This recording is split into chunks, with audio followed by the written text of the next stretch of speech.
Terima kasih, selamat sore teman-teman semua. Assalamualaikum warahmatullahi wabarakatuh. Baik, kami di sini para komposer baru saja menemui Bapak Menteri, dan siapa saja yang hadir termasuk siapa saja yang juga ada di dalam siaran pers yang sudah ada di sini tertulis dan bisa nanti dibaca oleh rekan-rekan sekalian. Nama-namanya sudah bisa diketahui dan ada teman-teman yang sudah hadir di sini. Ada, nggak usah dikenalin ya. Ada Pak Effendi juga dan Pak Iwan yang tadi memfasilitasi. Iya, dan penggagas dari pertemuan kami barusan dengan Pak Menteri. So, terima kasih sekali lagi semuanya. Baik, ada beberapa hal yang ingin kami sampaikan sebagai sebuah pernyataan sikap dari kami para komposer, maupun juga kami ingin memberitahu sedikit kesimpulan ya, karena kalau misalnya nanti terlalu banyak mungkin terlalu panjang hasil pertemuan kami dengan Pak Menteri tadi. Untuk memulai saya bisa minta Badai untuk membacakan terlebih dahulu, barangkali sebagian-sebagian ya, nanti bisa berdua dengan Piu. Silakan Badai. Selamat sore teman-teman media semua. Saya akan membacakan tanggapan dari komposer, namanya adalah Komposer Bersatu. Hari ini pada tanggal hari Selasa pada tanggal 18 April 2023. Berkaitan dengan masa depan, kesejahteraan serta keadilan bagi para pencipta lagu, maka kami para pencipta lagu atau komposer Indonesia dengan ini menyampaikan pernyataan sikap kami atas beberapa isu krusial sebagai berikut. Yang pertama, dapatkah pencipta lagu tidak memberikan izin kepada pihak lain untuk menggunakan lagu ciptaannya? Kesimpulan kami, bisa. Pencipta lagu dapat tidak memberikan izin pihak lain untuk menggunakan lagu ciptaannya. Mari kita tinjau terlebih dahulu beberapa ayat dalam Undang-Undang Hak Cipta 28 tahun 2014. Yang pertama, berdasarkan ayat 1 pasal 1, hak cipta adalah hak eksklusif pencipta yang timbul secara otomatis berdasarkan prinsip deklaratif setelah suatu ciptaan diwujudkan dalam bentuk nyata tanpa mengurangi pembatasan sesuai dengan ketentuan perundang-undangan. Yang kedua, hak cipta ini melekat selama seumur hidup hingga pencipta 70 tahun setelah penciptanya meninggal.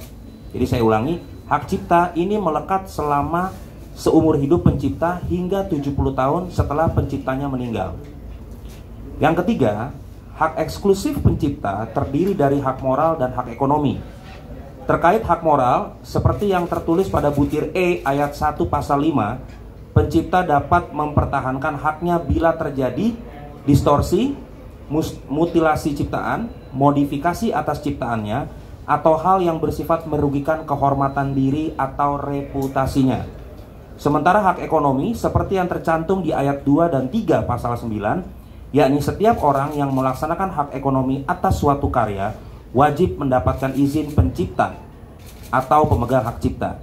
Jadi saya garis bawahi dan luruskan bahwa pertemuan kami dengan Bapak Menteri tadi sudah jelas bahwa memang pasal 9 ini sudah disetujui sebagai pasal yang memang harus dipatuhi. Ketika memakai karya cipta orang, izin itu sangat-sangat diperlukan. Oke, saya lanjut sedikit lagi. Untuk mendapatkan hak ekonomi secara optimal, pencipta perlu menjadi anggota lembaga manajemen kolektif atau LMK. Dalam hal ini, kami semua adalah anggota LMK bernama Wahana Musik Indonesia atau WAMI. Para pencipta lalu menandatangani kontrak yang memberikan kuasa kepada WAMI untuk memungut royalti atas nama pencipta. Sementara hak eksklusif pencipta untuk memberi izin atau tidak memberi izin pihak lain membawakan lagunya tetap melekat kepada pencipta. Hal tersebut terungkap pada surat kuasa pencipta terhadap WAMI yang menyampaikan bahwa, sedikit lagi saya teruskan nanti dilanjutkan oleh Mbak Dewi, WAMI sebagai penerima kuasa diberikan hak untuk melarang atau memberi izin kepada pihak lain atas penggunaan atau pemakaian karya cipta lagu atau musik dari pemberi kuasa selaku pencipta atau pemegang hak cipta sebagaimana yang ditentukan oleh peraturan perundang-undangan yang berlaku tentang hak cipta. Silakan Mbak Dewi. Oke. Akan diteruskan oleh Piu.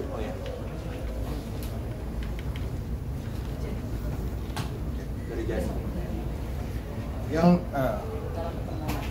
Yang kedua, dalam perkembangan yang terjadi belakangan, beberapa pihak lantas menyatakan bahwa hak pencipta untuk tidak memberikan izin penggunaan karyanya tidaklah berlaku selama pengguna sudah melakukan perjanjian dan pembayaran royalti kepada LMK seperti yang tercantum pada ayat 5 pasal 23, yakni setiap orang dapat melakukan penggunaan secara komersial ciptaan dalam suatu pertunjukan tanpa meminta izin terlebih dahulu kepada pencipta dengan membayar imbalan kepada pencipta melalui lembaga manajemen kolektif. Opini itu juga diperkuat dengan merujuk ke ayat 4 pasal 87 bahwa pemanfaatan ciptaan secara komersial oleh pengguna tidaklah dianggap sebagai pelanggaran sepanjang pengguna telah melakukan dan memenuhi kewajiban sesuai perjanjian dengan lembaga manajemen kolektif. Berikut adalah tanggapan kami. Untuk menjawab argumentasi terkait pasal 23 dan 87 tersebut di atas, beberapa dari pencipta lagu yang memiliki kasus relevan mencoba melakukan pembuktian. Mereka telah mendatangi dan bertanya kepada LMK dan LMKN tentang pembayaran royalti atas beberapa konser atau pertunjukan musik terkait lagu mereka. Sampai hari ini, para pencipta lagu tersebut tidak mendapatkan jawaban pasti maupun laporan penerimaan dari daftar acara yang dipertanyakan. Sehingga dapat disimpulkan bahwa LMKN dan pihak penyelenggara atau IO tidak melaksanakan kewajiban mereka seperti yang diperintahkan oleh undang-undang, dan sudah jelas terjadi pelanggaran terhadap undang-undang hak cipta. Dalam kasus di mana telah terbukti adanya pelanggaran, maka kami semua berpendapat bahwa pencipta lagu mempunyai hak untuk tidak memberikan izin penggunaan lagu kepada penyanyi atau grup terkait. Sebagai konsekuensinya, pencipta lagu pun tidak mendapatkan hak ekonomi sebagaimana yang dimaksud dalam pasal 9. Dan yang ketiga, ada beberapa pihak yang menyuarakan kekhawatiran mengenai sistem pemungutan royalti yang bersifat kolektif akan kolaps apabila pencipta lagu diperbolehkan tidak memberikan izin kepada pihak lain untuk membawakan lagunya. Dan berikut tanggapan kami. Pada dasarnya pencipta lagu yang berkarya dan kemudian mendaftarkan diri ke LMK adalah untuk mendapatkan hak ekonomi yang maksimal atas karyanya. Para pencipta lagu tidak mungkin membatasi khalayak umum seperti musisi kafe, pengamen, dan sebagainya untuk tidak membawakan karya ciptanya. Jadi jelas ya, kita tidak membatasi khalayak umum, musisi kafe, pengamen untuk melarang untuk pemakaian karya ciptanya. Kami meyakini bahwa pelarangan spesifik kepada pihak-pihak tertentu tidak akan dilakukan sembarangan oleh pencipta lagu dan tidak lantas membuat seluruh ekosistem pemungutan kolektif kolaps, seperti anggapan dari beberapa pihak tersebut. Lalu yang keempat, dalam pasal 87 Undang-Undang Hak Cipta dinyatakan bahwa lembaga manajemen kolektif menarik imbalan yang wajar dari pengguna atas pemanfaatan hak cipta dan hak terkait dalam bentuk layanan publik bersifat komersial. Sudah menjadi pengetahuan umum antara komposer dan LMK bahwa pendapatan royalti dari performing rights tidaklah besar. Pada laporan per kuartal atau 4 bulanan yang diterima komposer, angka itu berkisar antara puluhan ribu hingga ratusan ribu saja. Bahkan untuk komposer yang terkenal dengan ratusan lagu sekalipun, nilainya kurang lebih seperti itu. Kami mempertanyakan apakah besaran itu wajar? Apakah ini mengindikasikan persentase untuk royalti yang terlampau kecil atau tidak disiplinnya penyelenggara acara melaporkan kepada LMK sehingga hanya sedikit yang membayar, atau faktor inefisiensi serta transparansi dari sistem pemungutan dari LMKN, atau mungkin ketiganya. Untuk itu kami meminta kepada pemerintah atau LMKN untuk membuat SOP atau juklak dan juknis dari pelaksanaan pasal 23 Undang-Undang Hak Cipta sehingga mekanisme pembayaran royalti performing rights terlaksana dengan lebih efisien dan merata. Kami juga mengimbau agar pihak manajemen penyanyi pengisi acara dapat mengingatkan pihak pengundang acara untuk membayar hak dari pencipta lagu-lagu yang mereka bawakan. Dengan demikian, kami berharap pembayaran royalti performing rights dapat ditegakkan dan menjadi praktik umum pada setiap acara. Demikian pernyataan sikap serta kajian kami. Semoga dapat membawa kemaslahatan dan keadilan yang lebih baik bagi para komposer dan ekosistem yang lebih sehat bagi industri musik Indonesia. Jakarta, 18 April 2023. Ini beberapa nama yang sama-sama ikut menyatakan sikap yang tadi sudah dibacakan. Ada Ahmad Dhani, beliau ada di sini. Ada Piu, Rika Roslan, ada Badai, ada Denny Casmala, ada saya Di Lestari, ada Ade Govinda, ada Posan Tobing, dan juga ada Pika Iskandar dan Sandi Kanester yang keduanya tidak hadir tapi juga menyatakan sikap yang kurang lebih serupa. Demikian yang bisa kami sampaikan. Ada Anji, ya ampun Anji, maaf. Dan tadi juga ada Once, ada Marcel, tapi mereka tadi masih ada tertahan di atas sepertinya. Cuma tadi kami bersama-sama berbincang dan berdiskusi dengan Bapak Menteri dan jajarannya, juga ada Ibu Dirjen Haki yang juga hadir. Baik, kalau misalnya ada pertanyaan barangkali dari rekan-rekan pers, kami, ya, mikrofonnya yang mana deh? Joni, ada yang ada mikrofon nggak? Bawa speaker. Oke.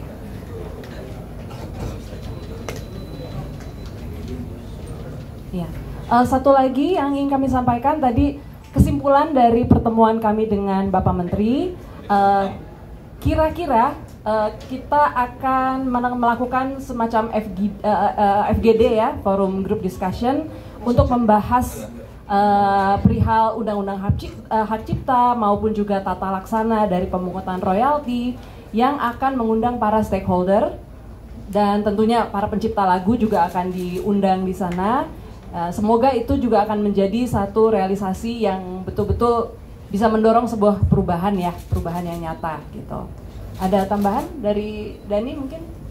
Siapa tahu saya ada skip tadi poinnya. Ada Once? Oh, Once. Ada Once, ada Marcel, masih ada nggak? Tadi Marcel mewakili LMKN, tapi ya beliau juga musisi dan juga penyanyi. Dan Once juga tadi ikut. Silakan Once. Ya. Oke, Once barangkali mau menambahkan tadi poin yang sudah kita bahas dengan Pak Menteri. Ini ada mic-nya, Iu deket. Ya, mungkin tadi sudah disampaikan ya dari Pak Menteri kita dapat support khususnya mengenai sistem besar yang sedang dirancang, sistem informasi lagu dan musik, pusat data lagu dan musik. Ya. Semua itu harus dibangun secara konstruktif, dan kita nanti dalam waktu dekat akan mengadakan FGD ya, FGD yang forum group discussion yang terdiri dari semua pihak, pencipta, performer, juga IO, juga promotor yang ada, supaya dari sana kita akan bisa menemukan langkah-langkah yang konkret ya, konkret dan sesuai dengan aturan-aturan yang ada. Terima kasih. Terima kasih Once.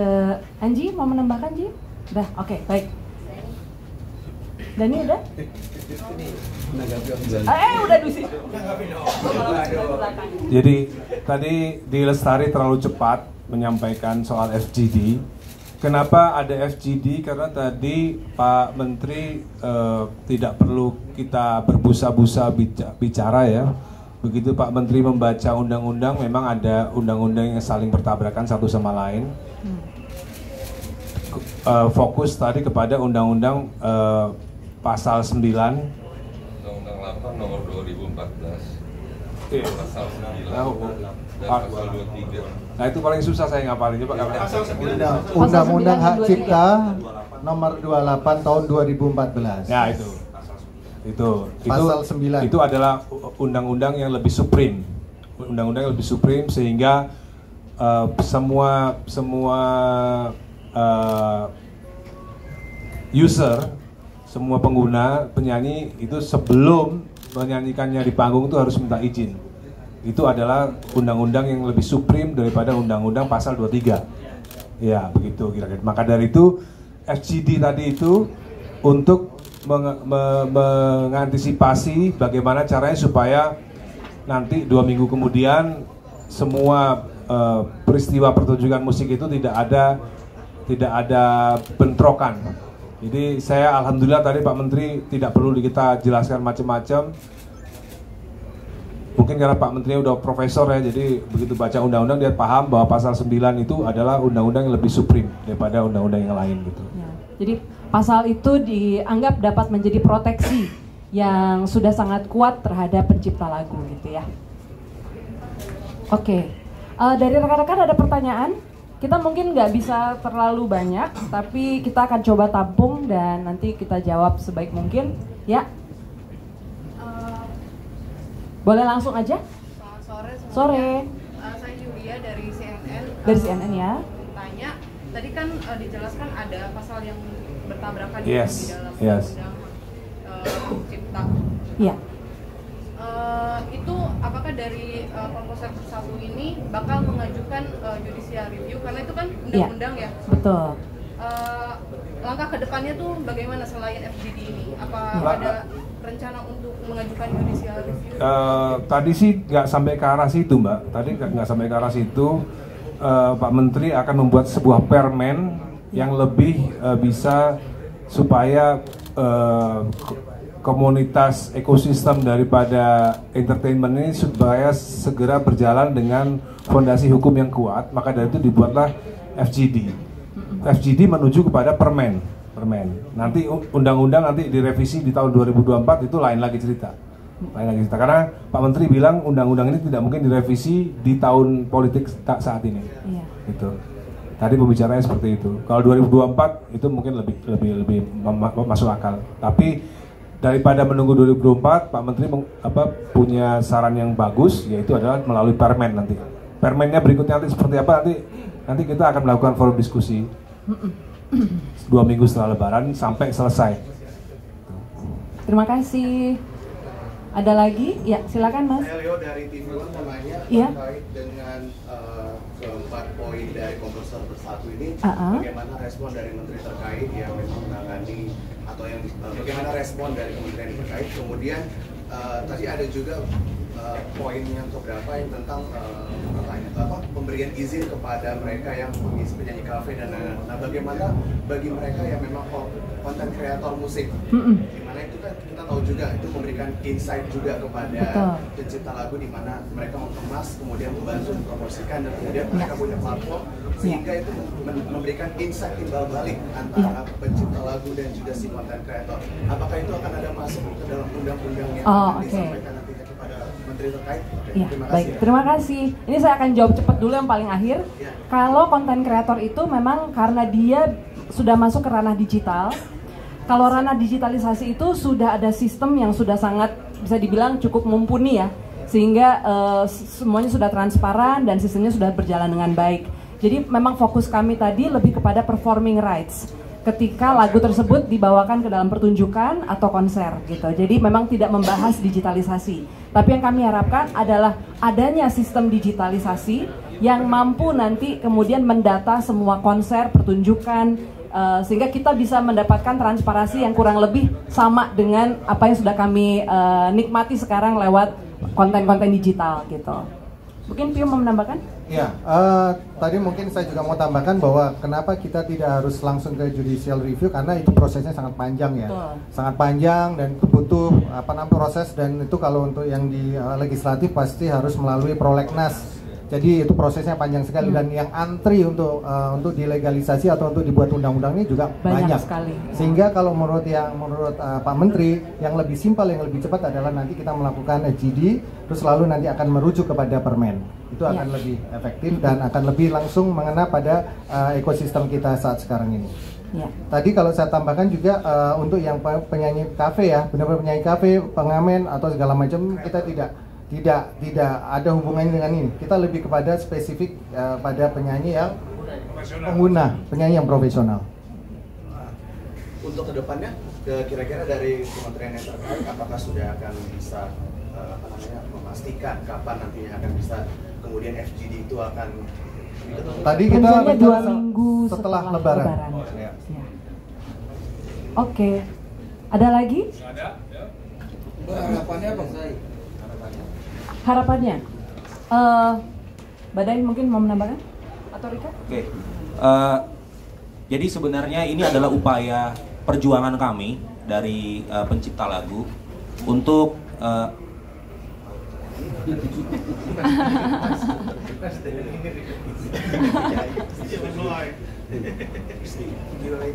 Jadi memang ini upaya dari kami para komposer untuk apa? Sebenarnya untuk menyelamatkan legacy kami, untuk keluarga dan anak cucu kami yang memang nantinya mereka nih yang merasakan eksploitasi daripada lagu-lagu kami. Jadi sebenarnya harapan kami simple adalah apa? Eksklusivitas komposer itu ditegakkan di negara ini. Jadi tidak ada lagi orang yang beranggapan bahwa ketika lagu sudah dipublikasikan ke khalayak umum menjadi public domain. Itu salah besar. Itu adalah kesalahan berpikir. Bahasa saya logical fallacy. Kesalahan nalar. Ya, betul. Minjem istilahnya Om Rocky Gerung. Jadi sebenarnya begini. Lagu menjadi public domain itu menurut undang-undang adalah 70 tahun. Setelah penciptanya meninggal baru dia public domain. Itu pun bisa diperjanjikan ulang, diperpanjang. Nah, jadi kalau ada bahasa mengatakan bahwa lagu setelah dipublikasikan ke umum itu pencipta lagu tidak punya hak, itu sesat. Jadi upaya hukum kami adalah melindungi karya cipta kami sesuai dengan arahan menteri tadi bahwa pasal 9 itu sudah cukup memproteksi hak moral dan ekonomi kami. Jadi harapan ini simpel aja. Kami mau supaya negara ini memberlakukan atau berpihak kepada pencipta lagu untuk menegakkan hukum atas karya-karya kami. Itu aja. Thank you. Terima kasih. Terika, ada mau menutup? Sudah cukup? Rika, mungkin mau menambahkan? Saya sudah lama ingin bicara tapi mengumpulkan bukti-bukti untuk saya bisa mengucapkan ini, karena buat saya pada saat bicara itu harus penuh pertanggungjawaban. Jadi saya akan mengumumkan, sebetulnya ini kejadian sudah lama, sudah 1 tahun yang lalu, berawal dari tanggal polemik yang terjadi di band saya, The Groove. Maaf Terika, potong sebentar, Piu mau jalan duluan. Oke. Karena sudah harus buru-buru. Oh, ya. Makasih Saya banget, minta maaf Piu, ya, saya harus duluan. Ya. Thank you banget buat semuanya. Thank you Piu.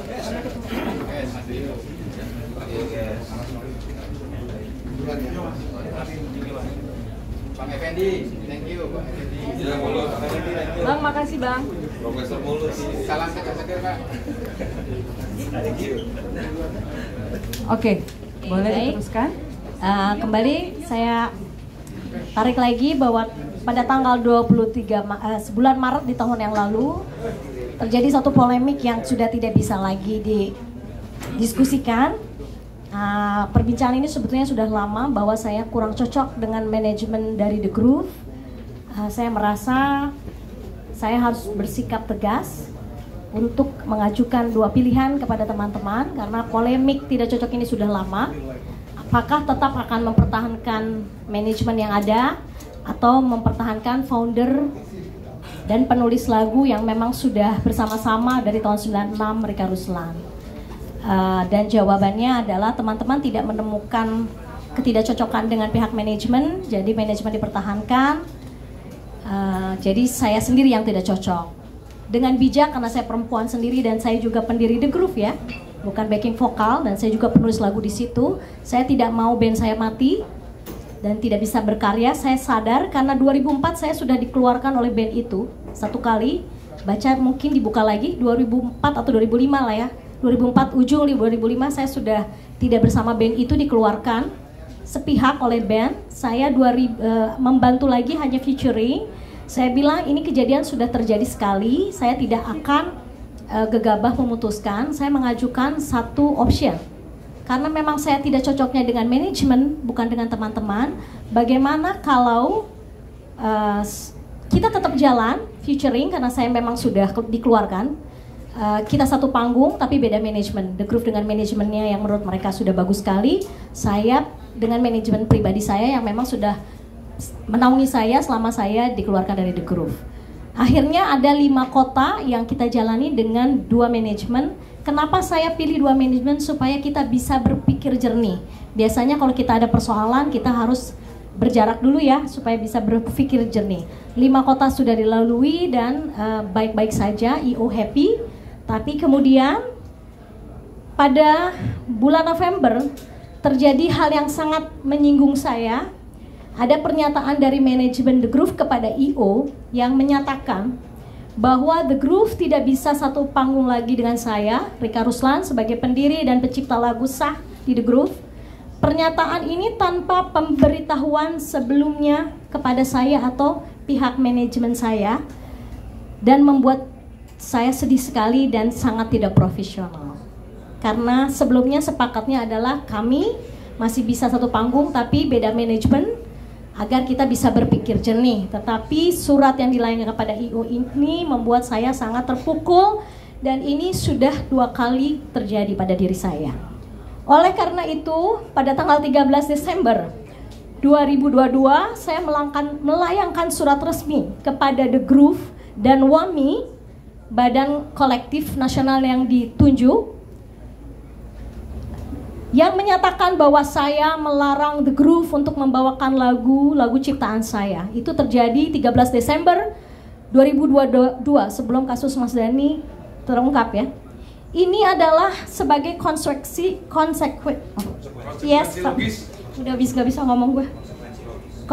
logis ketika The Groove tidak bisa satu panggung lagi dengan saya. Sebagai pendiri dan pencipta lagu, saya pun melarang band saya membawakan lagu saya.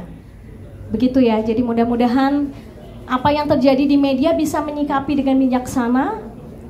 Karena saya sudah melakukan upaya berdiskusi beberapa kali. Satu, meminta manajemen untuk berpindah profesi menjadi agensi dan The Groove memegang sendiri manajemennya, tapi tidak mau. Saya mengusulkan untuk pisah manajemen agar kita bisa tetap satu panggung, tetapi saya mendapatkan surat dari IO bahwa The Groove memutuskan untuk tidak bisa lagi satu panggung dengan saya. Tentunya saya punya harga diri yang terinjak, jadi saya melarang lagu saya dibawakan oleh The Groove, dan sejak pelarangan tanggal 13 Desember The Groove tetap membawakan lagu saya.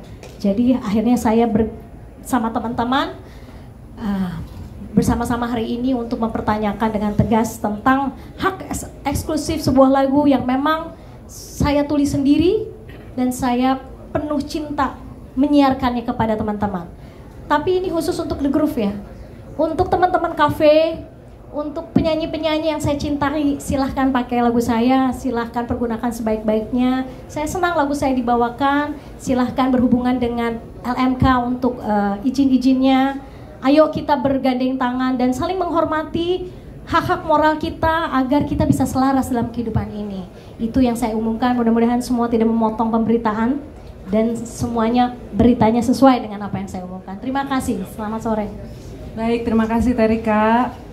Jadi demikian teman-teman, ya bisa dilihat ya memang dinamika komposer ini cukup banyak dan berlika-liku. Jadi besar harapan kami hasil dari pertemuan dengan Bapak Menteri hari ini dan juga dengan Ibu Dirjen maupun berbagai macam diskusi yang telah digulirkan juga secara internal di kalangan kami komposer dan musisi itu dapat membuat sebuah perubahan yang lebih baik, sebuah ekosistem yang lebih sehat bagi industri musik Indonesia.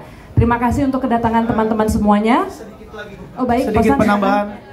Saya Posan Tobing, salah satu founder dari Kotak. Setiap manusia itu harus punya adab. Jadi ketika manusia udah beradab, dia harus tahu dari mana dia besar dan dari mana dia menghasilkan uang. Dan kami, Komposer Bersatu ini, membuat seperti ini agar ke depan seluruh pencipta lagu Indonesia tidak lagi merasakan atau tidak ada lagi kejadian buruk seperti yang dirasakan oleh kami semuanya. Tidak ada lagi kejadian buruk yang dirasakan oleh pendahulu kami seperti Om Deddy Dores, di mana dia sakit, di mana istri saat ini dia sudah meninggal, istrinya sakit, anaknya harus menjual gitar kepada musisi agar bisa ibunya disembuhkan di rumah sakit, dan itu sangat pahit. Pencipta lagu ada dan pencipta lagu memberikan lagunya kepada penyanyi bisa besar, pencipta lagu kok bisa seperti ini. Itulah perjuangan kami. Mudah-mudahan perjuangan kami diteruskan oleh yang lain. Mungkin kami segini, di belakang kami ribuan pencipta lagu yang sedang merasakan hal yang sama. Terima kasih. Terima kasih Posan. Baik, ya. Sepertinya udah kita tutup ya. Baik, oke.